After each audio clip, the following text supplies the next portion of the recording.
मैं जिला पदाधिकारी के नाते आप सभी का आज यहाँ राष्ट्रीय लोक अदालत में दिल से आने के लिए दिल से अभिनंदन और इस्तकबाल करता हूं। भारतीय न्याय प्रणाली मात्र आदेश को पारित करने के लिए नहीं है, जबकि आपकी न्याय व्यवस्था को सुलभ सरल बनाने के लिए भी पूरी प्रतिबद्ध है। और उसी कड़ी में लोक अदालत समय समय पे लगाया जाता है। जैसा कि बार एसोसिएशन के अध्यक्ष महोदय यह चीज बता रहे थे कि इससे जो पारित आदेश होता है वो बाइंडिंग ऑर्डर है।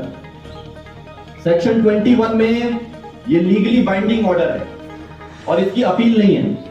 तो यानी यह समझौता जो आपके बीच में होगा इसकी लीगल वैल्यू है।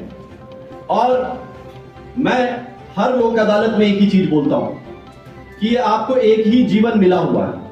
अब इस जीवन को आप कोर्ट कचहरी में ही लगाए रख जाएंगे और जीवन पे कब फुल स्टॉप और पूर्ण विराम आ जाएगा इसका आपको पता नहीं चलेगा। आपसी संवाद से ही विवाद का सुलझाया जा सकता है।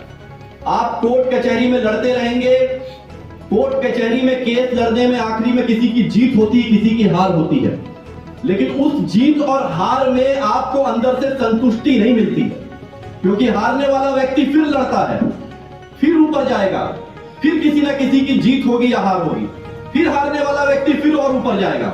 ये लड़ाई चलती रहेगी और इसमें सालों साल आपके जीवन के बीत जाएंगे।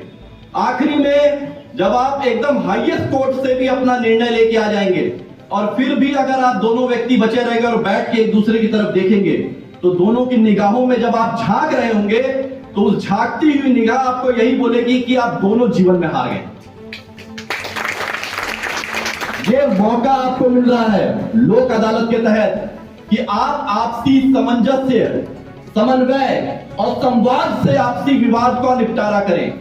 और ये निपटारा जो होगा उसमें कोई जीत और हार नहीं है, इसमें एक पूर्ण विराम मिला एक मुद्दे को, और जीवन बहुत बड़ा है, उसके बाद और बाकी चीजें करिए।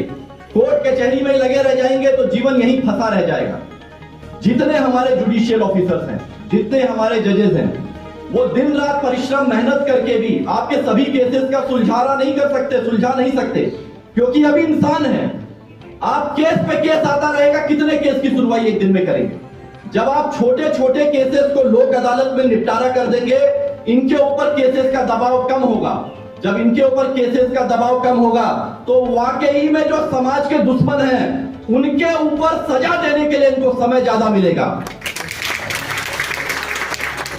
तो जब आप इनका वो ओवरलोड इस लोक अदालत में कम करेंगे तो ये समाज के लिए जो इनका उत्तरदायित्व है उसका निर्वहन भी और मजबूती के साथ ये कर पाएंगे। तो ये हम सब का उत्तरदायित्व बनता है कि हम छोटी छोटी चीजों को अपने आपसी सामंजस्य, मीडिएशन से इसको खत्म करने का प्रयास करें, क्योंकि आपसी लड़ाई में कुछ नहीं मिलने वाला है। श्री कृष्ण जी भगवद गीता में भी कहे थे कि धैर्य ही इंसान की सबसे बड़ी ताकत होती है। आपको थोड़ा धैर्य रखना पड़ेगा, अपने ईगो से ऊपर उठ के सोचना पड़ेगा। आपसी दो भाई 20 साल तक लड़ते चले जा रहे हैं और जीतेगा कौन? कोई नहीं। आपसी सामंजस्य बिठा के आप इसको निपटारा कर लेंगे, प्रेम भाव भी बना रहेगा और जुडिशरी के ऊपर केस का दबाव भी कम आएगा।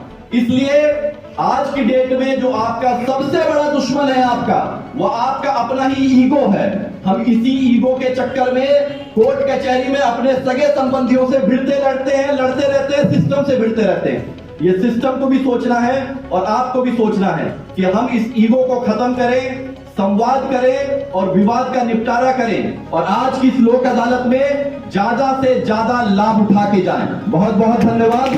आज जितने जुडिशियल ऑफिसर इसमें लेंगे, मेरी टीम जो उसमें पूरी काम की है, मैं पुनः उन सभी को धन्यवाद देता हूं कि आप इतने अच्छे कार्यक्रम का आयोजन किए हैं। अंत में बहुत बहुत धन्यवाद आप सभी का मुझे बुलाने के लिए। जय मिथिला, जय बिहार, जय भारत।